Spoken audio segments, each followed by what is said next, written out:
උපාධිධාරී ඔබට මධ්‍යම පරිසර අධිකාරියේ රැකියා පුරප්පාඩු සඳහා ඉල්ලුම් කරන්න අවස්ථාව හම්බෙලා තියෙනවා. දිවයින පුරා තිබෙන පුරප්පාඩු 136ක් සඳහා තුන්වෙනි ශ්‍රේණියේ පාරිසරික නිලධාරීන් බඳවා ගැනීමට කටයුතු කරනවා මධ්‍යම පරිසර අධිකාරිය විසින්. මේ සඳහා ඔයාගේ අධ්‍යාපන සුදුසුකම් විදිහට විශ්වවිද්‍යාල ප්‍රතිපාදන කොමිසම සභාව විසින් පිළිගත් පහත උපාධි තියෙන්න ඕනේ. භෞතික විද්‍යාව, ජීව විද්‍යාව, පාරිසර විද්‍යාව, කෘෂි විද්‍යාව, සමාජීය විද්‍යාව, ජන සංවේදනය, ඒ වගේම භූගෝල විද්‍යාවට ස්පෙෂල් උපාධියක් ඉල්ලලා තියෙනවා. ඒ වගේම මෙම තනතුරේ වැටුප විදිහට රුපියල් 1,90,410ක වැටුපක් සම්පූර්ණ වැටුප විදිහට හිමි වෙනවා කියලා සඳහන් වෙලා තියෙනවා. ඒ වගේම වයස අවුරුදු 22ත් 45ත් අතර අය තමයි මේ සඳහා අයදුම් කරන්න පුළුවන්නේ. 45ට වැඩි අයට අයදුම් කරන්න බෑ. ඒ වගේම මෙම තනතුරු සඳහා ඉල්ලුම් කරන පුද්ගලයා ශ්‍රී ලාංකික පුද්ගලයෙකු විය යුතුයි. ඒ වගේම තනතුරු ලැබීම සඳහා මනා සෞඛ්‍යයකින් හා මනා මානසික යහපැවැත්මක් තියෙන්න ඕනේ.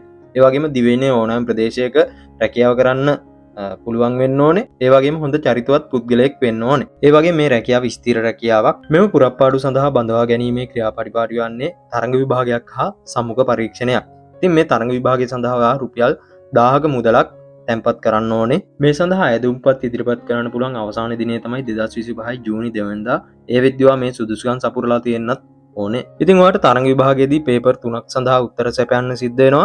පළවෙනි ප්‍රශ්න පත්‍රය සඳහා ඔයාලට පැය 2 කාලයක් හිමි වෙනවා. එහිදී ඔයාලට පරිසරය හා සම්බන්ධ දැනුම තමයි පරීක්ෂා කරන්නේ. මෙන්න මේ තිබෙන මාතෘකාව යටතේ ඔයාගේ ප්‍රශ්න පත්‍රයේ ප්‍රශ්න සැකසෙනවා.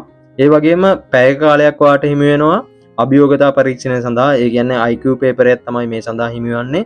ඒ වගේම භාෂා පේපරය සඳහාත් ඔයාලට පැය කාලයක් හිමි වෙනවා.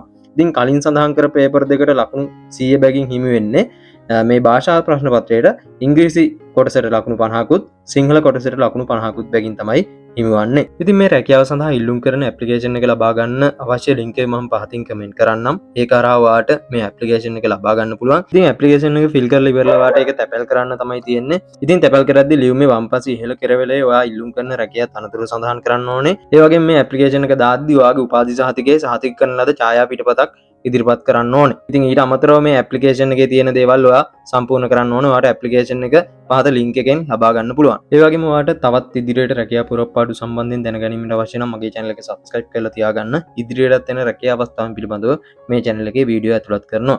ඒ වගේම වීඩියෝ එකට like කරන්න, comment කරන්න, ඔයාගේ යාළුවෝ අතරේ share කරන්න.